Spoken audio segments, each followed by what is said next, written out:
Um estudo recente do Instituto Trata Brasil revelou que o Brasil ainda não apresentou uma evolução significativa nos indicadores do saneamento básico. Cerca de 34 milhões de pessoas não têm acesso a sistemas formais de água e mais de 90 milhões não possuem coleta de lixo e tratamento de esgoto. O levantamento foi divulgado nesta terça-feira, pouco tempo após o Marco Legal do Saneamento completar 5 anos em vigor. Para a gente entender, então, os desafios que o Brasil ainda enfrenta, nós entrevistamos agora a Luana Preto, que é presidente executiva do Instituto Trata Brasil. Luana, muito boa tarde para você, muito obrigada pela participação. Olá, Renata, muito boa tarde. Obrigado por debater esse tema tão importante. Luana, quero te ouvir sobre alguns pontos em especial do relatório feito pelo Instituto Trata Brasil. Quero começar falando sobre os investimentos. A gente viu no relatório que 370 milhões de reais aproximadamente em 1.556 municípios foram feitos em investimentos, mas eu queria que você traduzisse esses números para a gente. Quando a gente pensa em tudo o que precisa ser feito para a gente atingir a universalização do serviço até o ano de 2033, qual que é o peso desse investimento e o que precisa ser feito para que esses contratos sejam convertidos efetivamente em obras e em serviços para a população? Perfeito. Bom, quando a gente pensa na universalização do acesso ao saneamento, ou seja, do acesso à água tratada e coleta e tratamento de esgoto no Brasil, nós estamos falando de 450 bilhões de reais. Ou seja, de um investimento médio, tendo em vista que os dados são de 2023, de 45 bilhões de reais ao ano. No último ano, 2023, que nós temos os dados, esse investimento foi de 25 bilhões, ou seja, ainda temos um gap entre o necessário de ser investido anualmente e o valor que efetivamente está sendo investido. Temos diferentes situações no nosso país. Então, temos municípios, que são 1.557 municípios, que possuem já contratos realizados com iniciativa privada, parcerias público-privadas, onde houve a captação de 370 bilhões de reais para investimento em saneamento. Nesses casos, é necessário que as agências reguladoras acompanhem esse processo de atingimento dessas metas intermediárias. Temos os casos de municípios, que são 1.460 municípios, aonde há projetos de estruturação em relação ao saneamento básico, então ainda não há uma licitação, mas há estudos sendo realizados para que haja captação de investimentos em saneamento. O objetivo desses projetos é de impactar a vida aí de 36 milhões de pessoas, mas nós temos municípios que são os municípios irregulares, que são municípios onde residem aí praticamente 7 milhões de pessoas, onde não há um contrato do município com uma companhia de saneamento, onde o acesso a saneamento, a água, por exemplo, é de apenas 63% da população, onde o acesso a coleta e tratamento dos esgotos é de apenas 27% da população, e onde o investimento ele é de apenas R$ 53 por ano por habitante. Eu costumo falar que o investimento vai se traduzir em obras, que vai se traduzir em um maior percentual da população com acesso ao serviço de saneamento. Nós deveríamos estar investindo R$ 225 por ano por habitante, mas estamos investindo em média R$ 126 por ano por habitante. Por isso que é importante a gente sempre entender se no nosso município alguma coisa está sendo feita, se existe planejamento, se as obras estão acontecendo e cobrar dos governantes caso isso não esteja acontecendo, porque o nosso filho, o nosso neto pode estar tendo doenças associadas à falta de saneamento, isso vai prejudicar o desenvolvimento dessas crianças, vai prejudicar a escolaridade média e o futuro dessas crianças, a possível renda dessas crianças no futuro, a produtividade dos adultos, né? Então, muitas vezes o tema saneamento básico, ele parece ser muito complexo, mas ele passa pelo nosso dia a dia, né? Muitas vezes é uma mãe que tem que acordar na madrugada para lavar roupa, que é o único horário que tem água, ou deixar de trabalhar porque o filho está sempre doente. Então, o acesso ao saneamento, ele garante mais igualdade para a população, né? E um futuro mais garantido, com mais saúde, renda e, enfim, e desenvolvimento para o país. Porque, no fim das contas, impacta em tudo, né, Luana? Em educação, em produtividade no trabalho, em meio ambiente, em gasto público, com saúde pública, por exemplo, afeta tudo, né? Sem dúvida, no Brasil nós tivemos 344 mil internações por doenças associadas à falta de saneamento. A gente está falando de dengue, da própria diarreia, de leptospirose, né? A gente vive a questão das mudanças climáticas, então as inundações, quando a gente não tem acesso ao saneamento, as pessoas têm contato com o esgoto bruto nessas inundações.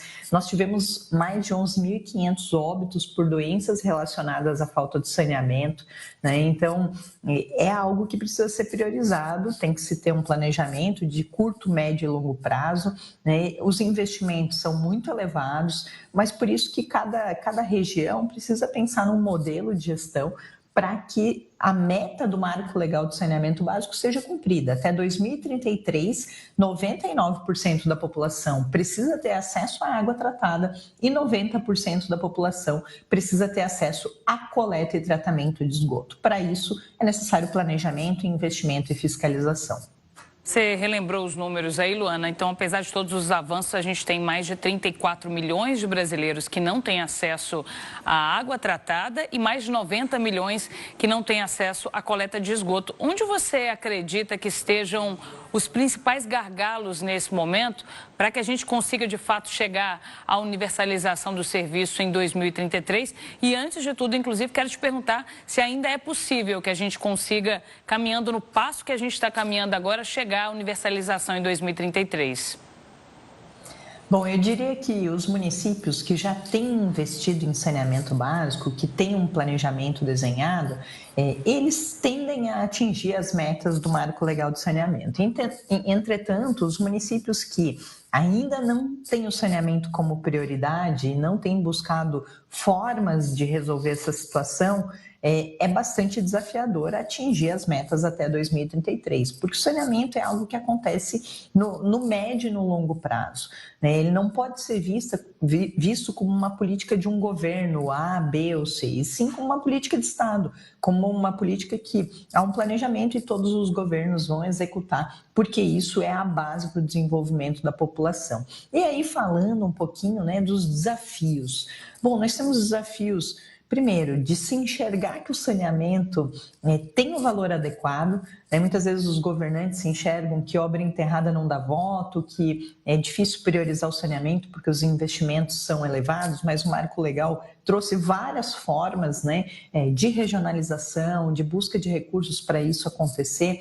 Muitas vezes, infelizmente, as áreas rurais e as áreas vulneráveis acabam não sendo priorizadas, né? Então, há um desafio grande, seja para instalação de banheiro, de acesso à água tratada, de coleta e tratamento de esgoto nessas áreas rurais e vulneráveis. E também diria que nós, como população, nós precisamos cobrar, né, o avanço do saneamento, porque é um direito fundamental, né? É um direito nós, como cidadão, ter acesso à água 24 horas por dia na nossa casa, ter acesso à coleta e tratamento de esgoto para que a criança não fique doente por conta do contato com o esgoto bruto, para que o rio não esteja poluído do lado da nossa casa, né? Nós lançamos por dia 5.200 piscinas olímpicas de esgoto bruto na natureza. Isso vai poluir os nossos rios e mares e vai trazer também uma degradação ambiental que vai trazer prejuízo para as futuras gerações. Luana, a gente abriu essa conversa falando sobre os investimentos, né? Mais de 370 milhões de reais investidos em 1.554 municípios. E você, em algum momento, falou também sobre as mudanças climáticas que acabam aguçando algumas necessidades, redesenhando outras. A gente pode considerar que parte dos investimentos que foi feita já nesses últimos anos pode, inclusive, ter que ser repensada por conta das mudanças climáticas? Todo investimento em saneamento básico hoje, ele já precisa ter a matriz de risco desenhada por conta das mudanças climáticas, né? Então, é possível, sim, que seja necessária alguma adaptação em alguns casos, porque nós temos vivido eventos climáticos extremos, de tempestades, secas, ondas de calor, né? E o planejamento em relação ao acesso à água tratada e coleta e tratamento dos esgotos, ele precisa levar em consideração esses eventos climáticos extremos. Então, muitas vezes, quando diminui o volume de água de um rio, a captação da água desse rio tem que ter fontes alternativas para que a população continue sendo abastecida em relação à água tratada, né? Para que não haja dependência de apenas uma bacia hidrográfica ou de um manancial. Quando a gente fala de inundações, a gente precisa ter coleta e tratamento de esgoto, porque senão esse esgoto bruto vai se misturar com as inundações, as pessoas vão ter leptospirose, né? No caso do Rio Grande do Sul, a gente viu os casos de leptospirose dispararem por conta das inundações, né? Então, todo planejamento ele precisa levar essas variáveis em consideração para que haja garantia de fornecimento da água tratada 24 horas por dia e da coleta e tratamento dos esgotos. Então, mesmo com os eventos climáticos extremos, nós temos que ter medidas mitigadoras e adaptadoras para que a população não sofra as consequências dessas mudanças. Há uma desigualdade regional forte também ainda, Luana, quando a gente fala em saneamento básico? Infelizmente, Renata, há uma desigualdade muito grande, tanto regional, quando a gente pensa a região norte e nordeste, são as regiões mais carentes em relação ao saneamento básico. Região norte, por exemplo, possui 64% da população com acesso à água tratada. Temos capitais que têm 41% da população com água tratada apenas na região norte, né? E em coleta e tratamento de esgoto, então, né, o número é muito baixo, ali por volta de 15%, 20% de coleta e tratamento dos esgotos. Quando a gente olha a região nordeste, também com uma dificuldade bastante grande, principalmente na coleta e tratamento dos esgotos.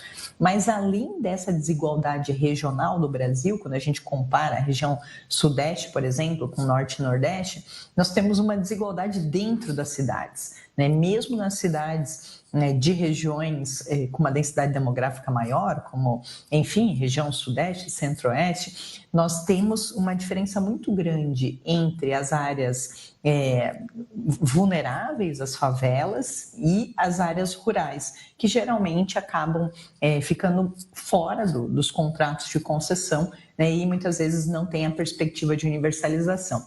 Agora, com o Marco Legal de Saneamento Básico, há a perspectiva de também ter modelos de gestão que levem água e saneamento para essas regiões.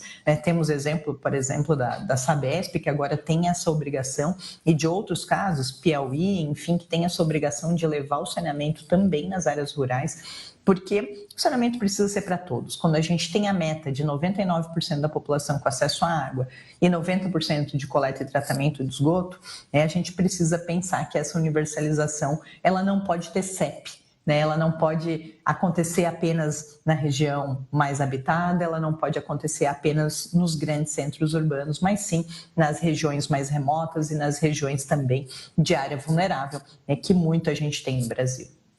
Você falou sobre a Sabesp. A desestatização de companhias como a Sabesp é considerada um avanço importante também no caminho à universalização do serviço, né, Luana? Qual que é o impacto que vocês acreditam que isso possa ter nas metas propostas, né, no avanço que a gente tem pela frente?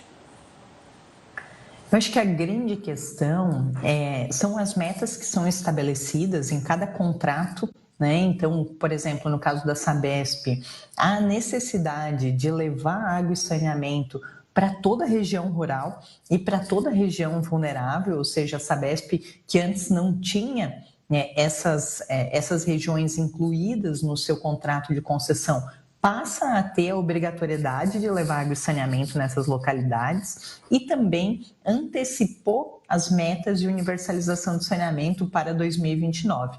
Então, nesse sentido, nós temos a população carente pelos serviços de saneamento. Quanto antes a gente conseguir universalizar o saneamento e levar esse saneamento para todos, independentemente do CEP, antes a gente vai ter um futuro mais digno para as crianças, antes a gente vai ter menor desigualdade social no nosso país, e uma melhoria na degradação ambiental que acaba acontecendo por conta desse esgoto bruto sendo lançado. Luana, quando a gente olha para o levantamento, a gente vê que tem alguns indicadores que chamam mais atenção. Tratamento de esgoto, por exemplo, é o que está mais distante de atingir a meta proposta. Ao mesmo tempo, nos últimos anos, foi o que mais avançou.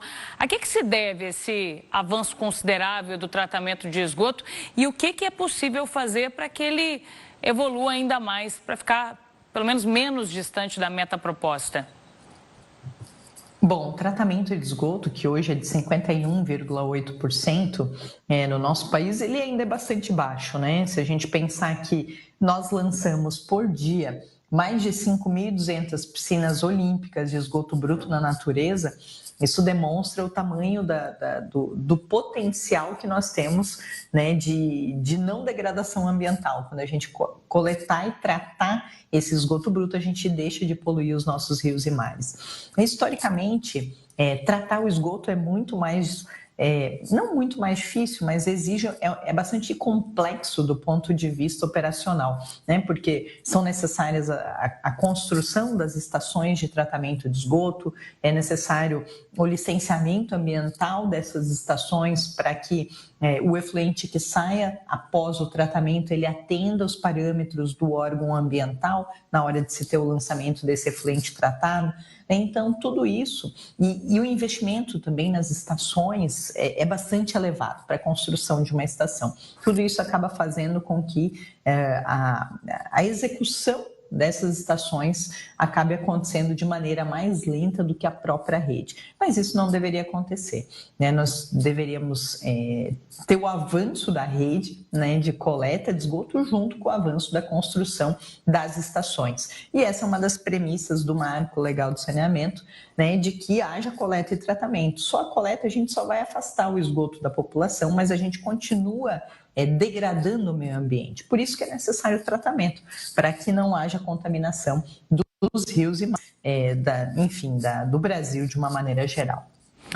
Luana, quero muito te agradecer pela participação. É sempre bom ter você aqui com a gente, falando desse assunto que, como você bem trouxe, parece complexo num primeiro momento, mas está ligado a tudo, né? Tem impacto em tudo, na economia, na saúde. Quando a gente olha para as crianças de uma forma especial, são impactos que podem levar anos, às vezes até uma vida inteira. Então, é um assunto sério e necessário. Muito obrigada pela participação e até a próxima. Eu que agradeço. Um abraço. Um abraço, até mais.